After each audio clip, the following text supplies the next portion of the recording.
merci beaucoup Damien de nous accueillir aujourd'hui. Écoute, je te propose de te présenter puis de nous raconter un petit peu ton installation, comment tu en es arrivé là aujourd'hui et nous dire en quelques mots quelle est ton activité, ce que tu fais. Bonjour, je m'appelle Damien Tout-le-Monde, je suis producteur de lombricompost ici sur le domaine du Bouquetot depuis 2017. D'accord. Je me suis installé, alors c'était un changement d'activité, une reconversion professionnelle.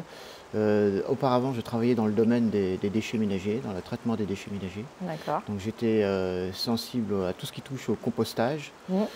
Et du coup, ensuite, par la suite, j'ai rencontré quelqu'un qui produisait du lombricompost dans cette même région, le Pays d'Auge, et qui a eu envie de me transmettre son activité. Et quand je m'intéressais beaucoup au sujet, j'ai saisi en quelque sorte la balle au bon.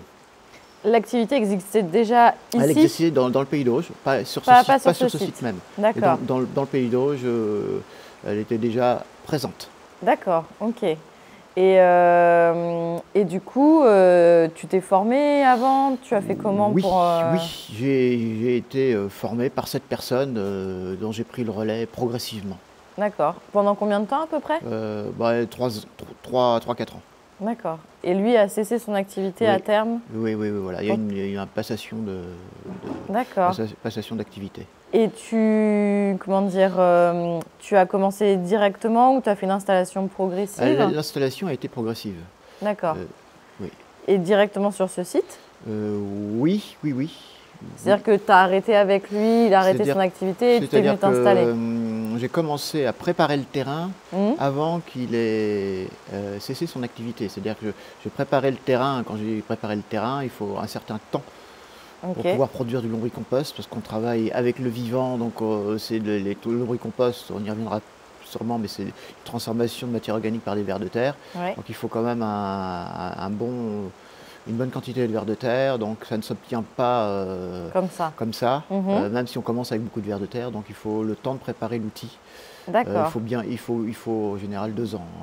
Ça dépend bien sûr de la production qu'on vise. C'est assez long quand même. Il faut quand même 2 ans pour préparer un outil de production. Donc, ok. Et là, tu peux nous dire sur combien de superficie et comment s'est fait ton installation progressive? Qu'est-ce que tu as fait en premier et ensuite le bâtiment, tout ce qui est venu avec? Au départ, il fallait que je demande cet espace à la communauté de communes, puisque le site sur lequel je suis appartient à une collectivité, à une communauté de communes. Donc il fallait qu'une demande la possibilité de m'installer au titre de cette activité-là. Donc il y a eu cette démarche et à partir de là, j'ai pu commencer à... Alors, le terrain dont on a besoin pour pratiquer la lombriculture n'est pas immense. Il faut de la place. D'accord. Ici, j'avais la possibilité d'avoir 1 hectare. Et c'est suffisant pour ton activité? Pour l'activité que je mène, c'est suffisant. Ok. Voilà. Il faut avoir un approvisionnement en matière organique, le fumier. D'accord. Donc l'activité, c'est principalement une transformation de matière organique en compost, en lombricompost. Okay. Donc elle nécessite de l'espace, mais voilà, on n'est pas dans une logique de production à partir d'un sol sur lequel on fait pousser des végétaux. D'accord. Donc il faut de l'espace pour pouvoir installer les andins, les bandes à verre, ce que j'appelle les litières. D'accord. Plus ou moins de place en fonction de la quantité de production que l'on vise. D'accord. Mais voilà, mais ça reste quand même une place limitée. Ok. Et quel est un peu le déroulement du coup pour mettre en production à partir de cette prairie que tu avais au début? Qu'est-ce que tu as fait? En effet, c'était une prairie peu intéressante sur le plan agronomique. Au niveau du sol d'ailleurs, on n'en a pas parlé, mais c'est quoi comme type de sol? Argileux. Argileux, très argileux. Typique du Pays d'Auge, de sol argileux bien collant. Assez hydromorphe du coup. Et au niveau de taux de matière organique, tu savais, tu as fait des analyses ou pas avant ou pas du tout? Mes voisins maraîchers en ont fait, D'accord. mais je pourrais pas, Je saurais pas. j'ai pas, alors ça me- non, j'ai pas cet aspect-là, je ne le connais pas, mais n'avait pas vraiment d'importance, voilà, Pour ce que tu pour ce que je vises, faisais. c'est pas Finalement, comme en on a maraîchage. intérêt à faire ça sur les terrains. On peut se permettre de faire ça sur un terrain pauvre, puisque ça, encore une fois, c'est pas une culture à partir d'un sol, c'est une transformation qu'on effectue sur laquelle le sol est un support ici. D'accord. Et je dis pas que c'est du hors-sol, hein, mais on est un peu entre les deux. On est à la fois, on fait ça à l'air libre, posé sur un sol, mais dont on n'a pas besoin de tirer des ressources du sol. Les vers de terre, du coup, ne pénètrent pénètrent pas pas dans le sol. Ils restent à la surface. Ils restent là où on le souhaite, c'est-à-dire ils restent en surface. Okay. Oui, donc le fait que ce soit pas sur... donc il n'y a pas besoin d'un sol, finalement oui, tu aurais du sable. On peut faire ça, on peut pratiquer le lombricompostage hors sol. D'accord. C'est possible. Ok. Oui, il y en a qui le font d'ailleurs dans des grands bacs. Voilà, ça se fait dans des hangars, ça peut se faire en bac dans des hangars. Ok. Il se trouve que je le fais sur l'air libre. Toi, il n'y a pas du tout de bâche au-dessus? Oui, oui. Si, Il n'y a pas au-dessus. En dessous? En dessous. D'accord. Pour séparer la terre végétale du lombricompost en production. D'accord. Voilà. Mais il n'y a pas de couverture au-dessus. Ok. Est-ce que tu peux nous dire à peu près comment tu organises ton année, les étapes un peu clés, comment tu fabriques finalement ce lombricompost Donc il y a plusieurs grandes étapes. Donc la première, c'est le nourrissage. On les élève? C'est un élevage. C'est vrai que quand on voit ça de l'extérieur, on n'a pas l'impression. Et puis quand on parle d'élevage et puis c'est un élevage de vers, puisque l'objectif c'est de pousser des vers, c'est d'élever des vers, les pousser à se reproduire pour qu'ils mangent et digèrent la matière. Donc ici c'est la matière organique, c'est le fumier. Ça pourrait être d'autres matières organiques, mais ici c'est du fumier. Okay. Et pour qu'ils la transforment en lombricompost. La digestion de la matière organique par les vers, la matière fécale des vers, c'est du compost, c'est de l'humus. Ouais. Donc, donc voilà. Donc il faut nourrir.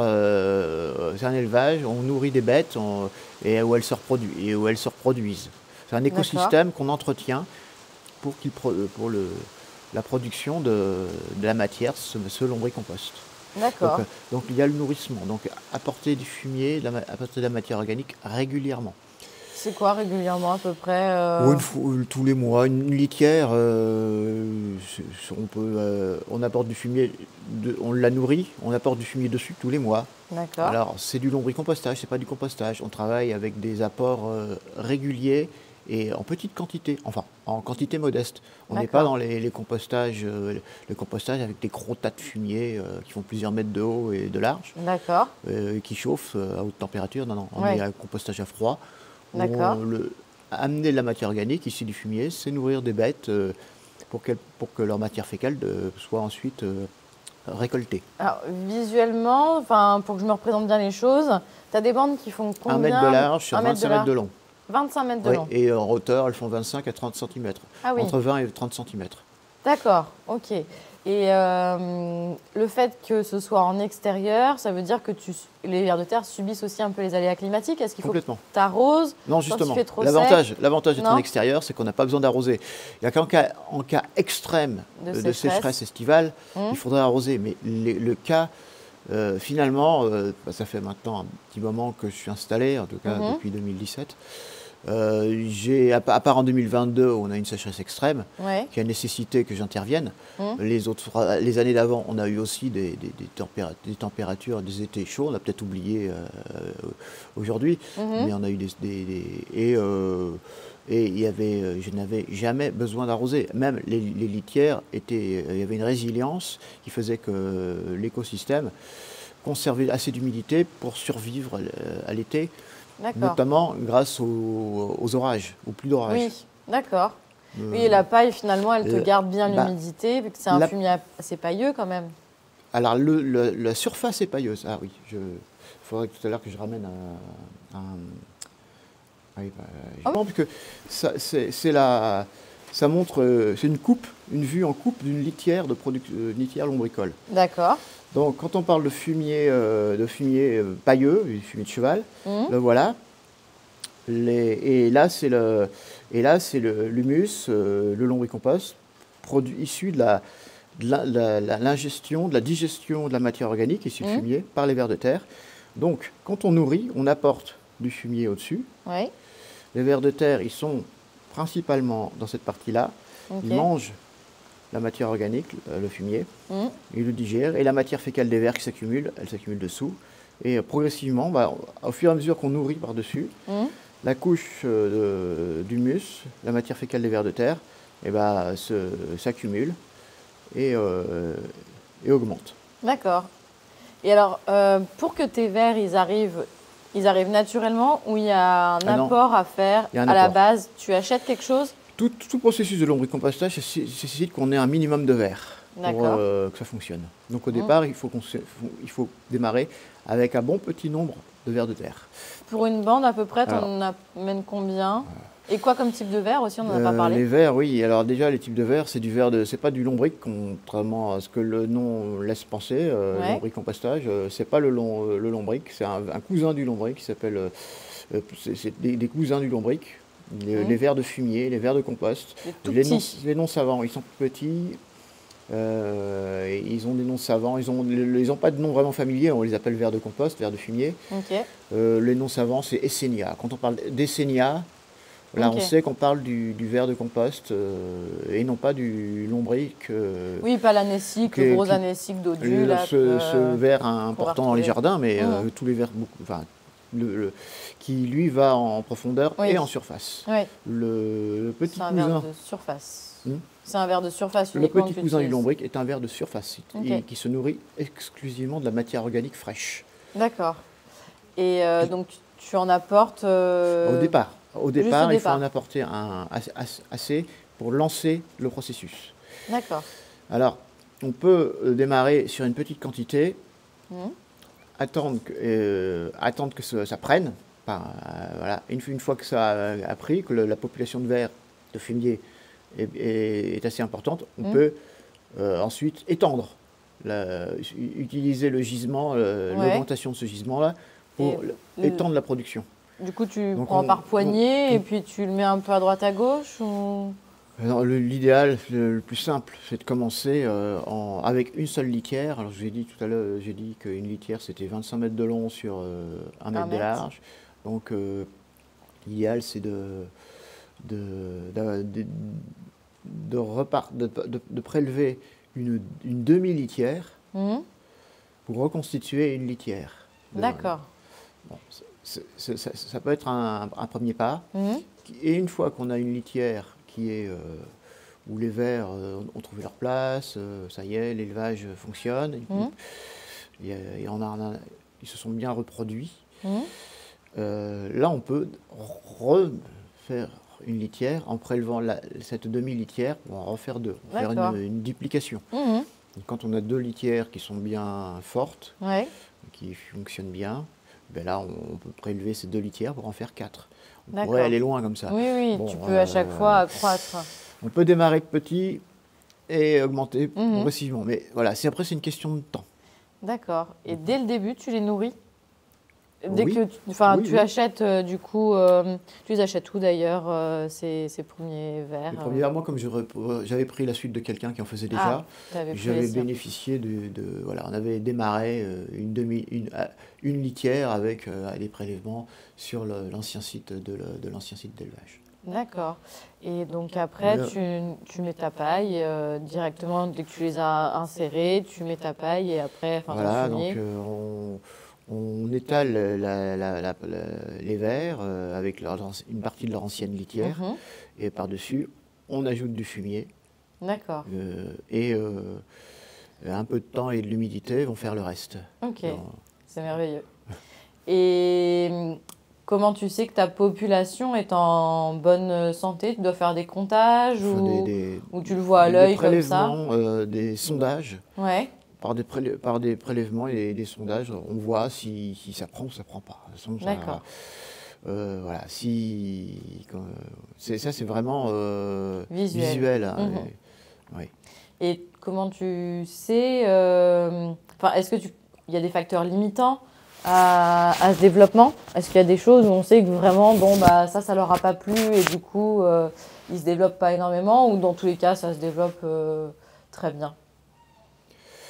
Bah, pour ma part, de ce que j'ai constaté en utilisant le fumier, essentiellement le fumier de cheval, ça a toujours bien marché. J'ai pas eu de mauvaises surprises ou de. Non, alors après, la production de lombricompost, c'est multifacteur. Il y a plusieurs facteurs qui vont jouer. Il y a l'humidité ambiante, il y a notamment. Mais s'il y a moins d'humidité, s'il y a peu d'eau, ce qui va se passer, c'est que les vers vont ralentir leur reproduction, vont se mettre en mode survie. Ouais, en dormance. Voilà. Et dès que ça arrive l'hiver aussi d'ailleurs, quand les températures baissent, les vers ils se réfugient, ils sont plus actifs, hein, ils sont très peu actifs. Alors, il faut faire. Les vers sont fragiles. Ils craignent le gel et ils craignent la sécheresse.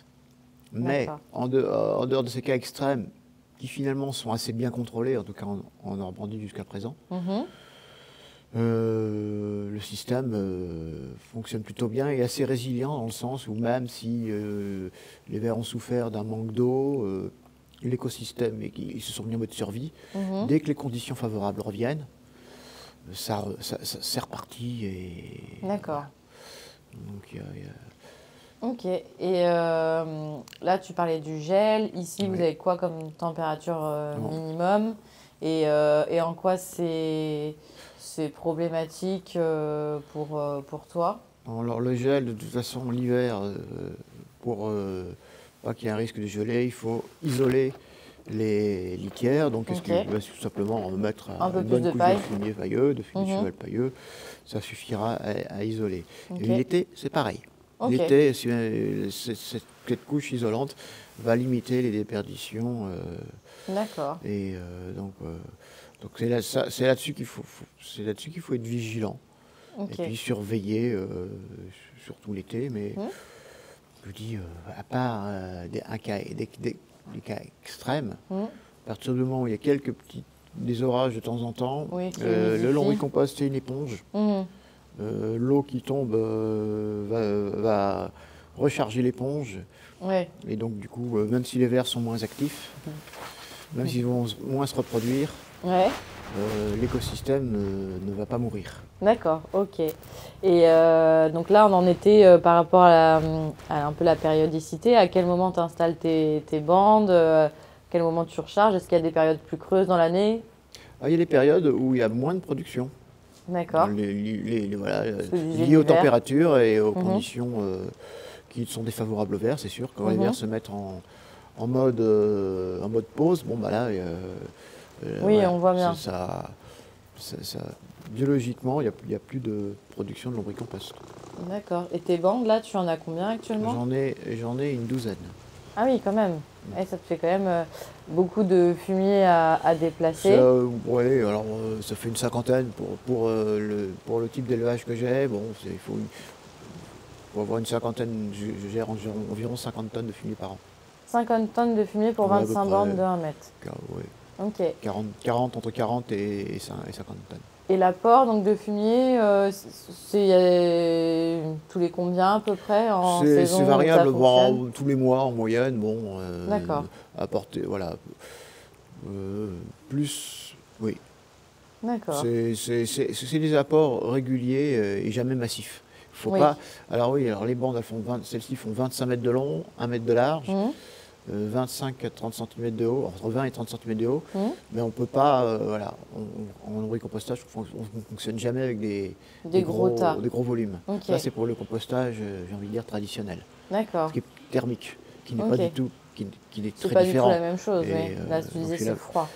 Et si on met si on apportait trop de matière organique, on favoriserait un compostage thermique qui serait défavorable à ce qu'on cherche à faire ici, à la vie qui est à l'intérieur. Parce que du coup, si le fumier se met à chauffer à chauffer, les vers de terre, il y a des choses qu'ils n'aiment pas. Ils n'aiment pas les extrêmes, ils n'aiment pas les températures basses, ils n'aiment pas les températures très hautes. Ils sont bien dans les températures qui sont les nôtres. Trop basses, ils ne se reproduisent plus, et puis si ça gèle, ils peuvent mourir. Si les températures sont trop hautes, à partir de 30 degrés, là, et pareil, ils sont en mode survie, et puis ils peuvent même mourir. Donc les fumiers qui vont chauffer à 75 degrés, comme c'est le cas des plateformes de compostage, non, c'est pas pour les vers de terre. Non, c'est pas la même. C'est pas le même processus. C'est toujours un processus biologique. Oui. Mais avec des micro-organismes plutôt que des vers de terre. Des bactéries et des champignons et des bactéries.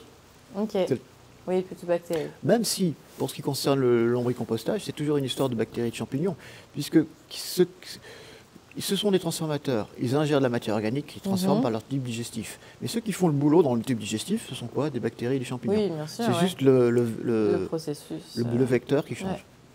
Et toute cette matière, du coup, tu l'étales avec oui, alors là, voilà, ici le tracteur que j'ai, avec le godet, est très pratique. Bon, voilà, ça permet de manipuler le fumier et de l'apporter au plus près de l'endroit où il faut l'étaler. Tu l'étales après avec voilà, à la fourche. À la fourche, d'accord. Oui. Il est juste voilà, ça se fait vraiment. Voilà, c'est bien.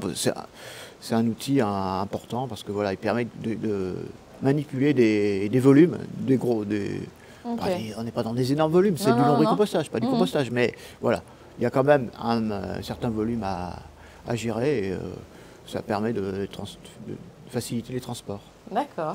Un peu sur la croissance du coup là donc tu les fais les membres et après il y a des périodes un peu plus creuses où tu fais les périodes creuses typiquement c'est l'hiver et l'été, le plein été. Et celle des températures extrêmes qui rendent où c'est compliqué d'aller, ça peut être compliqué d'aller chercher du lombricompost, de récolter du lombricompost, parce que, alors, je reviens sur les étapes. Donc, j'avais parlé du nourrissement. Donc, il y a la récolte. Une fois qu'on a nourri, ensuite, on a une couche de lombricompost qui augmente, enfin on nourrit, et la couche de lombricompost augmente, et quand elle est assez importante, ça vaut la peine de récolter. D'accord. On ne va pas récolter quand on a 3 cm, on va plutôt récolter quand on a 15 ou 20 cm. Donc, après la récolte, il y a le séchage. Alors récolter déjà, oui, récolter, tu fais ça comment? Avec le godet. Alors je ne récolte pas au godet, il faut prendre la pelle et on charge le godet. Parce que tu as ta paille au-dessus, toi tu enlèves. Faut décoiffer. Tu enlèves ta paille. Il faut décoiffer la partie supérieure. Alors la paille, le fumier pailleux dans lequel il y a les vers de terre. Donc j'enlève les vers de terre pour pouvoir prendre l'humus où il n'y a pratiquement plus de vers de terre. Les vers de terre, ils sont principalement là où il y a à manger pour eux. Ils ne vont pas trop dans l'humus, dans leur matière fécale. Ils peuvent tout à fait remanger ce qu'ils ont déjà digéré. Beaucoup d'animaux le font, mais ils préfèrent la matière organique fraîche. Bien sûr. Donc ça, c'est alors là c'est pour la récolte. Après, il y a le séchage. Et après, il y a le tamisage. Alors, le séchage, comment tu procèdes du coup Tu as chargé dans le godet. Voilà. Et ensuite, tu l'amènes sous le hangar ici, et puis je l'étale en tas. D'accord. J'étale Combien de temps de séchage? Ça dépend, je suppose. Ça dépend des températures, ça dépend de l'humidité. Est-ce qu'il y a ce test à la main où tu serres et tu te dis ok il est... Non, c'est vraiment visuel, mais ça c'est en le ratissant un petit peu, ou à la main, ça peut se voir aussi, mais c'est pas... Il faut qu'il reste toujours un peu humide. Alors, en fait, le tamisage ici, il va servir à pouvoir le tamiser derrière. En fait, l'idée, c'est qu'on a intérêt à ce qu'il ne soit pas trop sec. Parce qu'en fin de compte, ce qui est intéressant dans le lombricompost, c'est aussi les éléments vivant qu'il contient, les bactéries et les champignons. Bien sûr. Principalement. Donc, on a intérêt à ce que le produit garde de l'humidité pour maintenir à l'état actif ces bactéries et ces champignons. Donc on n'a pas intérêt à ce qu'il soit trop sec. D'accord. Mais on a besoin qu'il soit assez sec pour être tamisé. Ok. Donc voilà, donc je le fais sécher suffisamment pour pouvoir le tamiser. Et après, il sera mis en sac. Alors, pourquoi le tamiser? Parce que là, il y a des éléments trop grossiers, c'est ça? Oui, alors le tamiser, c'est pour qu'il ait une belle allure, quoi, qu'il soit facile à utiliser dans certaines situations. Pour des mélanges, pour le mélanger, pour des semis. Je pense surtout aux semis. Parce que c'est vrai on peut parfaitement utiliser le lombricompost sans le tamiser. On peut le sécher un petit peu pour qu'il soit facile à manipuler. Ouais. Mais pour certains usages, il n'y a évidemment pas besoin de le tamiser. D'accord. Et c'est la dernière étape, du coup, le tamisage, la mise en sac? Après, c'est la mise en sac. Ok. Et justement, au niveau des usages, est-ce que tu peux nous dire, du coup, alors, qu'est-ce qu'on va retrouver un peu dedans? Quelle vertu ça a? En quoi ça aide les producteurs par rapport à un terreau classique de semis? Enfin, est-ce que tu peux nous expliquer un petit peu tout ça, les bienfaits de ce lombricompost? Alors, le lombricompost, c'est à la fois un engrais et un amendement. C'est principalement un amendement. Mais on va retrouver ce qu'on retrouve dans les engrais, c'est-à-dire des éléments minéraux assimilables par les plantes. Les fameux NPK, azote, phosphore, potassium, grand classique. Ça, on le retrouve dans le lombricompost. Maintenant, l'intérêt du lombricompost, c'est surtout les éléments vivants qu'il contient, les bactéries et les champignons. Donc là, on a une spécificité du lombricompost par rapport à des composts. On va retrouver des bactéries et des champignons dans le lombricompost qu'on n'a pas, en tout cas pas dans les mêmes proportions, dans du compost. Et je vais citer 3 exemples. On a du champignon mycorhizien. D'accord. Donc voilà, qui est intéressant parce qu'il permet, les champignons mycorhiziens, ce sont ceux qui permettent aux plantes de pouvoir assimiler, qui s'installent au niveau des racines des plantes pour faciliter le captage de leurs éléments nutritifs. Donc, ils sont très importants. Donc eux vont faciliter le développement racinaire et l'enracinement, la germination. On a le Pseudomonas. Je vais pas citer trop de noms techniques, mais je vais quand même en citer deux ou trois. Le Pseudomonas et le Bacillus subtilis. Donc le Pseudomonas, il transforme l'azote organique qui n'est pas assimilable en azote assimilable. Et le Bacillus subtilis, c'est un champignon qui va permettre au lombricompost d'être utilisé pour lutter contre d'autres champignons qu'on n'aime pas. Voilà, pour faire simple. Il va prendre la place aussi. Exactement. Voilà. Et c'est pour ça qu'on peut utiliser le lombricompost, on en parlera longuement après, mais pour certains usages de produits de traitement naturel antifongiques. D'accord. Ok. Et est-ce que tu le fais analyser de temps en temps, oui. De temps en temps. Oui. C'est une analyse microbio, du coup? Oui. Je suis tenu de le faire analyser pour à partir du moment où un compost est vendu, même donné. D'accord. On se doit de le faire analyser pour qu'il réponde à la fameuse norme NF 44051, qui suppose qu'il ne contienne pas de germes pathogènes.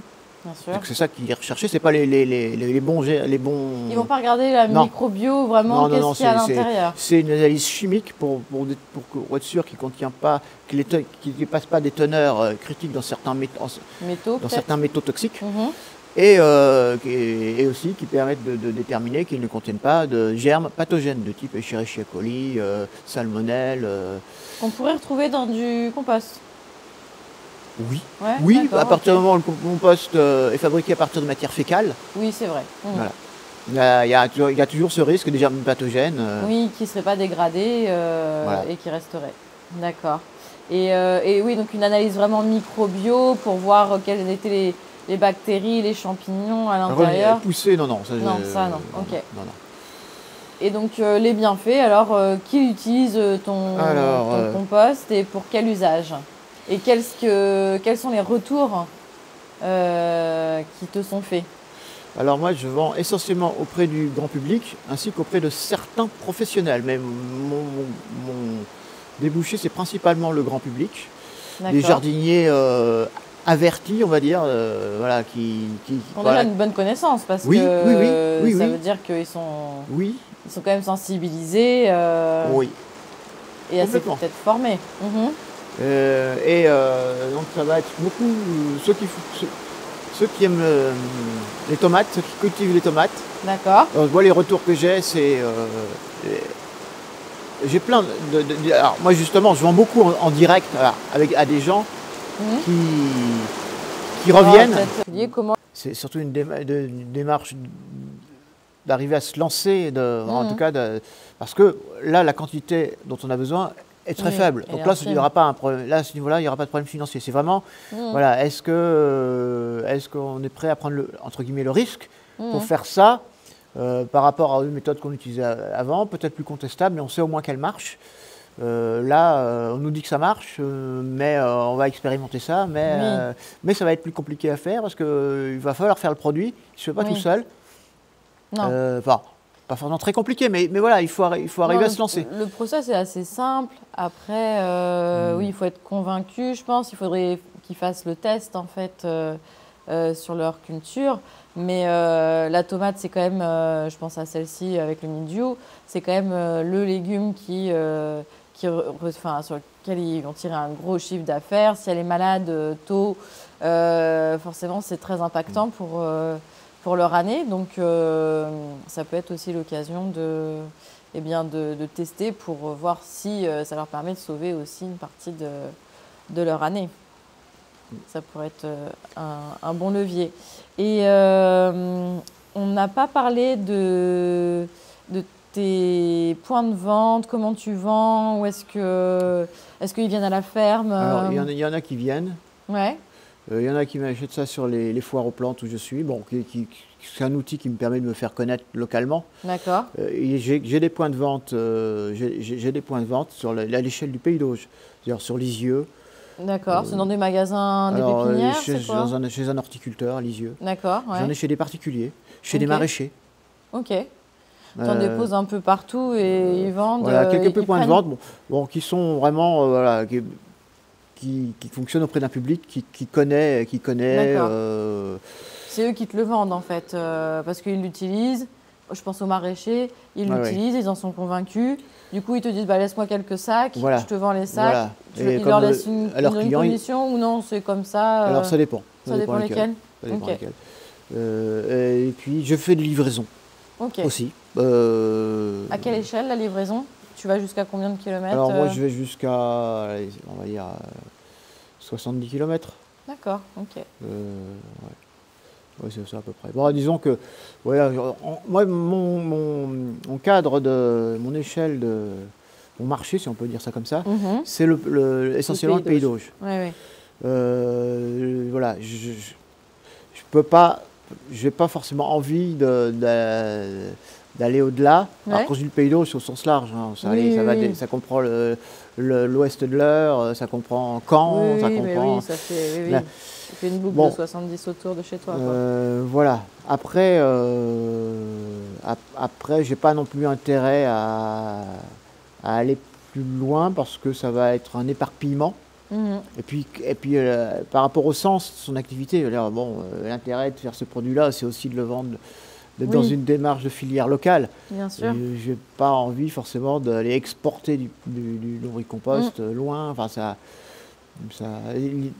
c'est l'idéal, ça serait de pouvoir le vendre sur l'espace le plus réduit possible. Bien sûr, l'idéal, ce serait comme un maraîcher, il n'a pas trop de souvent les maraîchers n'ont pas trop de choix, il faut qu'ils vendent leur production le plus près possible. Ou alors, même s'ils vont loin, il faut que soient regroupés. Oui. Moi, j'aimerais bien pouvoir le vendre de cette façon-là. Oui, regrouper un peu plus. Mais malheureusement, ça ne fonctionne pas comme ça. D'accord. Et donc là, tu nous as parlé de tes différents points de vente.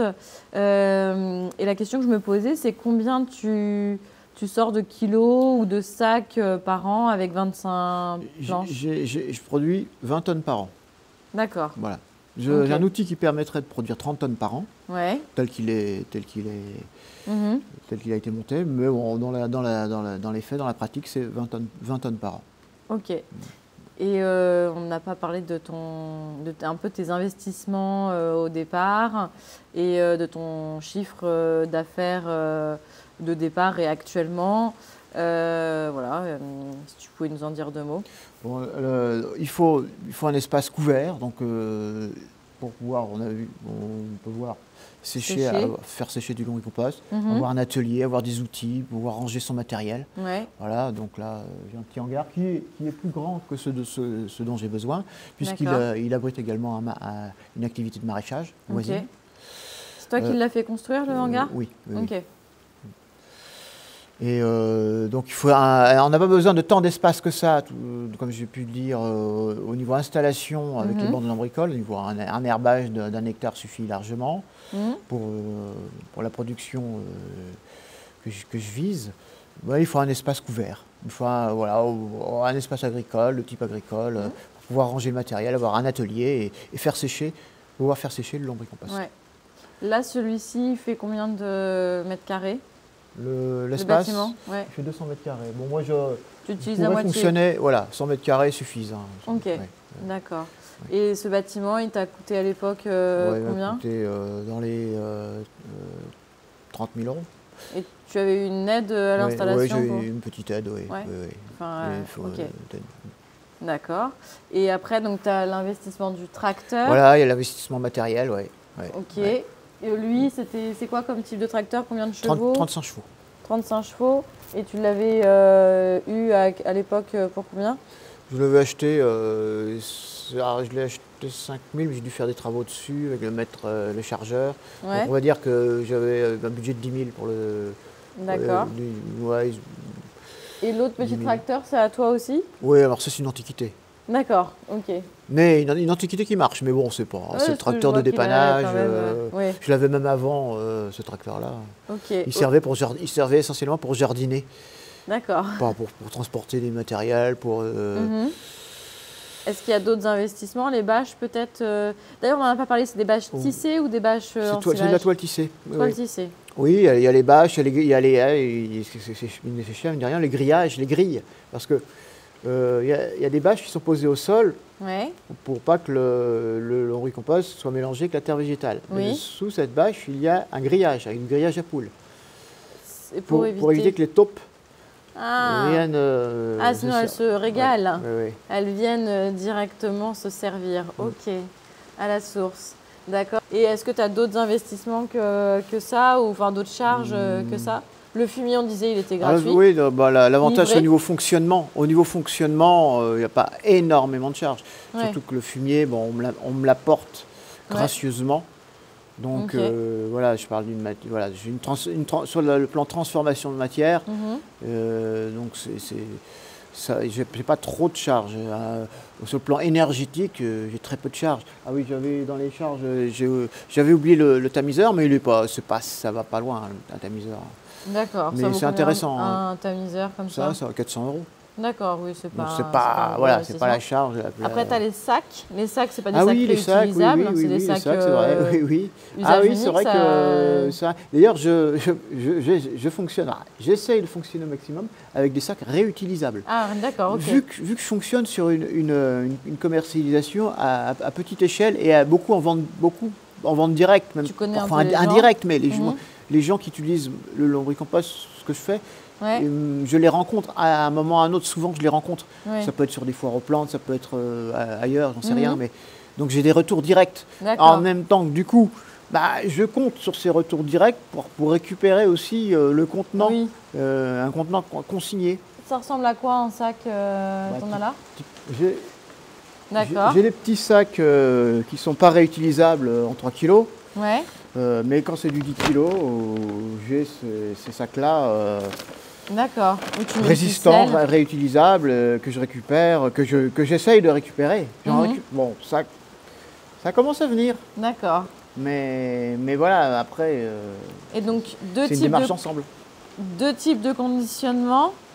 Un 3 kilos, un 10 kilos. 3 kilos, celui-là, il est facile à à transporter, voilà, par les gens qui n'ont pas envie de se charger.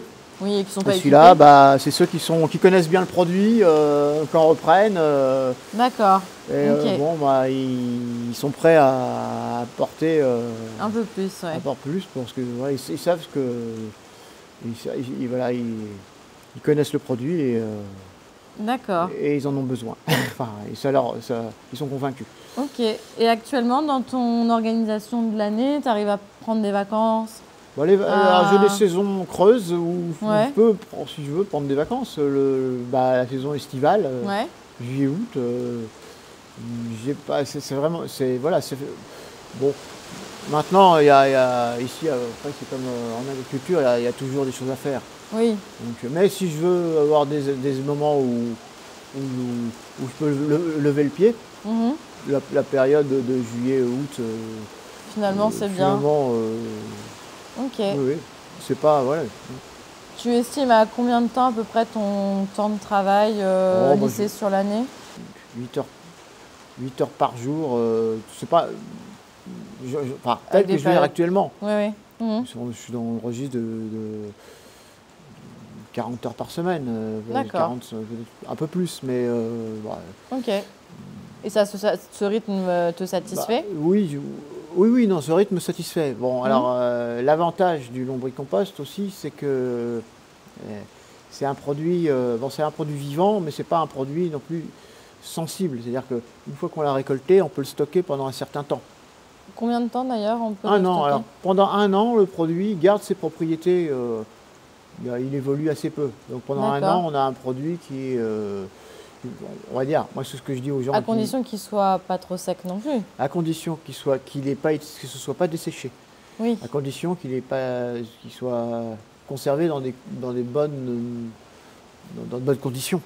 D'accord. Parce que là, tes sacs, c'est pas des sacs micro-perforés, c'est des sacs... Non, et malheureusement, il faut que ce soit dans un sac étanche. Oui, pour garder l'humidité. Pour garder l'humidité. Mais tu passes en aérobie, du coup, au niveau de tes micro-organismes. Ils sont en même temps, c'est ce qui conserve l'humidité. Oui. Qui conserve... D'accord. Parce que sinon, si j'étais en aérobie, en sac poreux... Ah bah il dessèche. Il va se dessécher. Donc finalement, il vaut mieux que le lombricompost garde son humidité, même s'il est privé d'air, d'oxygène. Mais en tout cas, c'est ce qu'ils font jusqu'à présent, c'est ce type de conditionnement qui fonctionne le mieux. En tout cas, c'est adapté à tes débouchés. Ouais. C'est vrai que je préférerais avoir un conditionnement qui micro-perforé, il ne se garderait pas aussi longtemps par contre. Peut-être, il serait plus vite desséché, donc je pourrais peut-être pas le garder 1 an au final. Sans doute. D'accord. Et au niveau de l'entretien entre tes bandes, tu procèdes... Oui. Comment? Parce que ça, c'est une charge de travail aussi. Oui, elle n'est pas négligeable. C'est vrai. Non, mais c'est vrai. C'est pour ça quand même que quand je dis, au niveau travail, le temps que ça représente, quand je dis 40 heures par semaine, je pense que je suis un petit peu en dessous, plutôt au-dessus. Ouais. Bon, après, moi, je me rends pas compte, je suis pris dedans. Donc, oui, bien sûr, ouais. Mais je me rends compte quand même qu'il y a beaucoup de travail. La charge de travail par rapport à ce qu'on peut gagner, évidemment, c'est pas ce qu'on peut. Il n'y a pas de recette miracle. Faut pas rêver, mais bon, après, tous ceux qui sont dans le maraîchage ou qui sont dans des professions où elles savent pourquoi elles sont là, bon, elles le savent au départ. Après, c'est vrai qu'on a, même si c'est vrai qu'on a toujours besoin d'argent, voilà. C'est pas. Donc, c'est vrai qu'on n'est pas être trop regardant par rapport au temps passé. Mais par contre, non, mais ce que je peux vous dire, c'est que il y a des périodes où je peux lever le pied. Oui. Bon, je sais que les maraîchers, c'est plutôt les périodes hivernales. Moi, ça va être l'été. L'été. Et puis, qu'est-ce que je voulais dire? Oui, et puis le produit, c'est pas un produit sensible. C'est-à-dire qu'une fois que je l'ai, il peut se conserver. Il ne faut pas que ça parte absolument tout de suite parce qu'il y a ça urge. Parce qu'en plus, tu as de la place. Je risque pas de le perdre. Voilà, si j'ai pas au moins j'ai pas. Et c'est pas un légume qui va flétrir, qui va pourrir. On n'est pas dans les productions alimentaires qui sont plus ou moins sensibles. Avec une consommation qui fait que voilà. Et au niveau de ton chiffre d'affaires, oui, le chiffre d'affaires, pour 20 tonnes par an, avec une vente à 1,5 € du kilo en moyenne, bon, on est 30 000. Hein. D'accord. Voilà. Et tu arrives avec tes charges, du coup, à dégager un salaire? Ça va, c'est pas faramineux, oui, hein, mais okay. Moi, jusque-là, ça me convient. D'accord, c'est le principal. Si ta charge de travail et le salaire que tu peux te dégager en face te convient, c'est le principal. Et donc oui, tu entretiens comment entre tes ventes? J'ai cru entendre des oies. Alors les oies servent à tondre le gazon. D'accord. Voilà, c'est ça. Du coup, j'ai moins besoin d'utiliser le rotofil ou la. D'accord. Tu les parques ou elles cherchent pas à aller elles cherchent pas à aller manger les vers. Non. Les oies, pour ça, c'est bien. C'est pas des poules. Ça pâture. Il n'y a pas de risque qu'elles viennent gratter. Oui, ça pâture l'herbe. Ça mange l'herbe. Ça fait beaucoup de fientes qui viennent en plus du crottin de cheval qui viennent alimenter le produit en azote. Donc c'est parfait. Donc il y a beaucoup d'avantages. Je pense que j'ai connu avant et après. Je ne reviendrai pas en arrière. C'est-à-dire que voilà, c'est vraiment. Avant, tu passais le broyeur? Avant, j'avais souvent besoin de tondre, de passer le broyeur. Je suis toujours obligé de le faire un petit peu, mais ce n'est pas comparable. D'accord.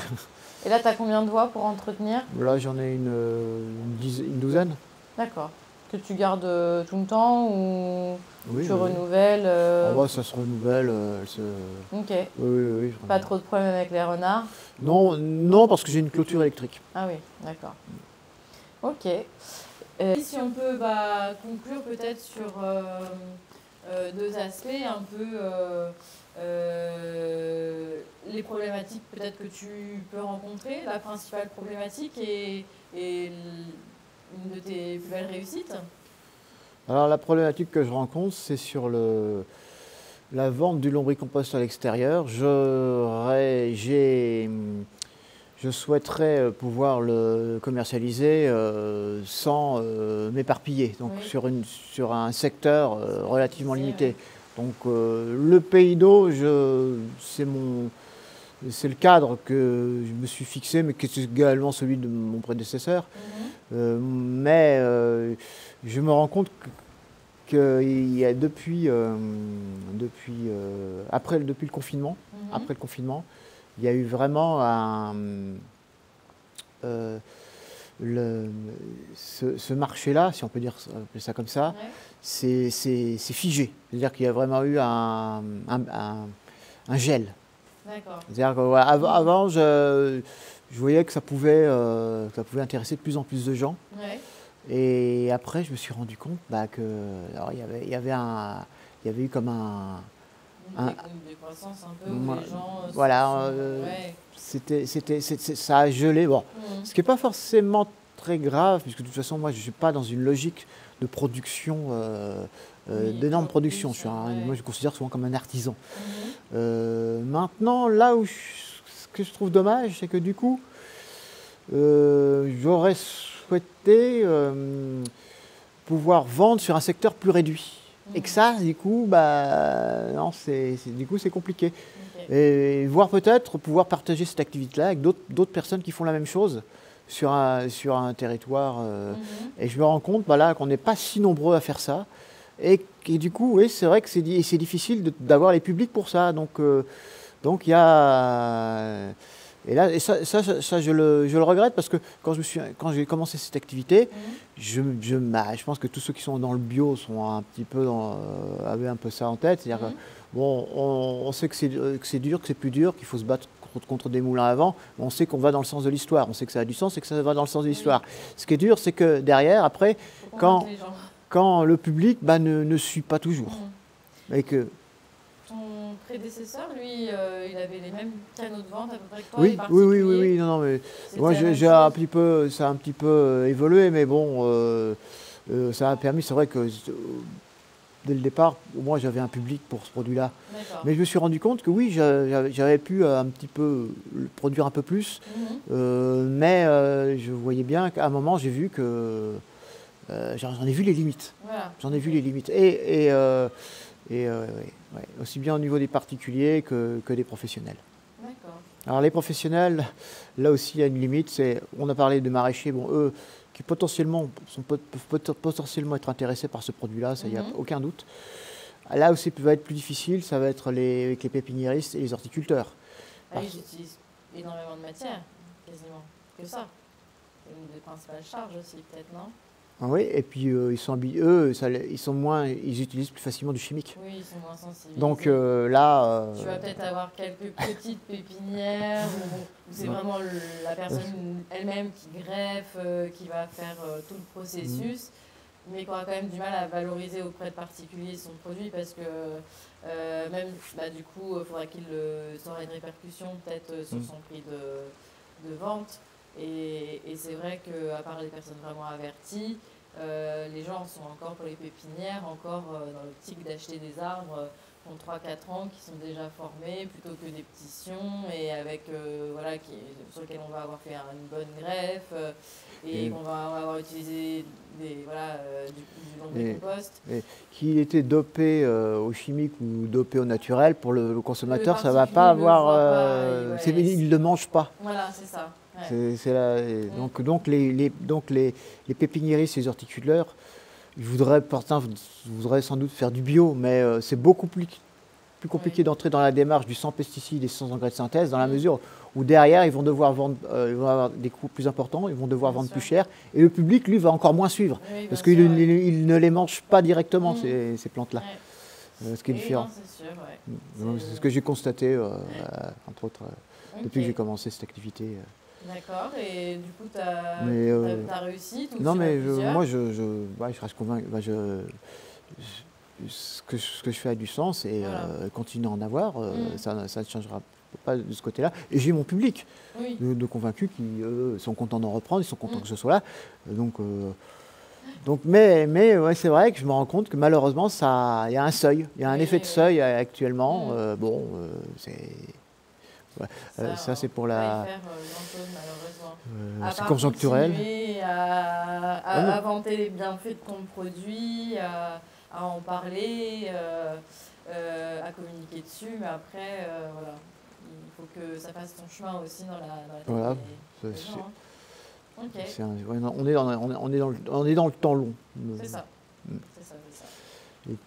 Écoute, merci beaucoup. Alors oui, les réussites. Réussite, je pensais que c'était ça, que tu disais que la réussite, c'était de dire que tu étais convaincu de... Non, mais de ce que la réussite, c'est que ceux qui connaissent, une fois qu'ils ont goûté, ils ne reviennent pas en arrière. Oui, voilà. C'est vrai. Donc, oui, c'est pas... T'as pas comme les maraîchers, des fois, qui ont une clientèle, et puis finalement, le moindre petit aléa, ils ont tendance à partir, et puis bon, ils vont retrouver de nouveaux clients. Toi, c'est vraiment une clientèle fixe. Ah oui, fidèle. Fidèle. Ah oui, fidèle. Alors parfois, ça va peut-être pas être leur priorité. Ils vont, mais ils reviendront. Ils vont en prendre un peu moins qu'ils en ont de l'année précédente, mais 2 ans après, ça leur manque quand même, ils sentent que leurs plantes en ont besoin. Et j'ai des retours directs. Là, ce qui est vraiment satisfaisant, c'est que moi, j'ai les retours directs des gens qui l'utilisent. Donc, je sais que c'est efficace, je sais que ça marche. Même pas seulement parce que moi, je l'utilise un petit peu, mais je sais surtout parce que j'en connais qui l'utilisent pour leurs tomates, pour leurs rosiers, pour d'autres choses, et qui ont des retours, et qui ont vraiment des retours, et qui reviennent, et voilà. Non. Et d'ailleurs, ça me fait penser qu'il y avait une étude, tu m'avais parlé tu avais formé les équipes du long d'elle. Oui. Il y avait une étude de fait là-dessus. Alors, j'ai pas eu, moi, les retours, mais est-ce que tu sais un petit peu... Oui, de toute façon, ils ont le même outil que moi, mais pour produire leur propre amendement qui sert à fertiliser leur serre. D'accord, ok. Et eux, c'est un exemple de maraîchage. Ils ont le lombricompost, ils le produisent eux-mêmes pour une utilisation directe, ce qui, à mon sens, ce qui a le plus de sens, puisque là, on produit localement en direct. Ils n'ont même pas besoin de tamiser, ou très peu. Ils peuvent directement, après l'avoir fait sécher, en servir sous leur serre. Non, c'est un bon exemple d'application pratique qui, à mon avis, mériterait d'être dupliqué. Qui mériterait d'être et documenté aussi, plus répandu. Ouais. Ok. Oui, ah bah non, c'est un bon exemple. Oui, c'est vrai que c'est un bon exemple. Ça. Des choses qui peuvent, ça montre bien que bon, voilà, ça marche, mais voilà, faut intégrer l'outil au départ. Oui. Parce que une fois en cours de route, ça va être, c'est plus compliqué parce que, comme j'ai dit, l'espace, le temps de lancement. Oui, alors quand on est pris par mille autres choses en attendant, entre-temps, c'est vrai que c'est le domaine du Londel. Bon, là, même s'il y avait un cadre bien particulier avec un financement et tout ça, mais même pour démarrer chez privé, après, on peut trouver d'autres cadres plus souples qui ne vont pas les engager financièrement, en tout cas pas de façon accessible. Oui, je suis tout à fait disposé à les appuyer.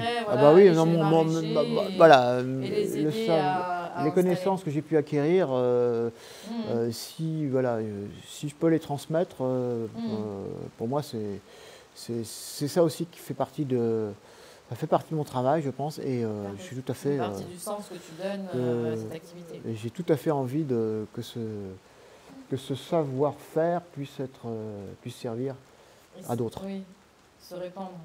Oui, se répandre, oui. Ah, oui, il le mérite très bien. Eh merci beaucoup pour le temps que tu nous as accordé pour nous expliquer tout ça. Avec plaisir. Et puis, écoute, j'ai hâte de voir tout plein de maraîchers et utiliser ton produit et nous faire les retours dessus. Ce serait d'ailleurs intéressant, au-delà de les accompagner à le faire eux-mêmes, peut-être dans un premier temps, qu'ils puissent mettre en place des bandes tests. Pour pouvoir comparer avec lombricompost et sans lombricompost et observer les différences qu'il pourrait y avoir. Ce serait assez intéressant, je pense. Ok. Merci beaucoup. Merci.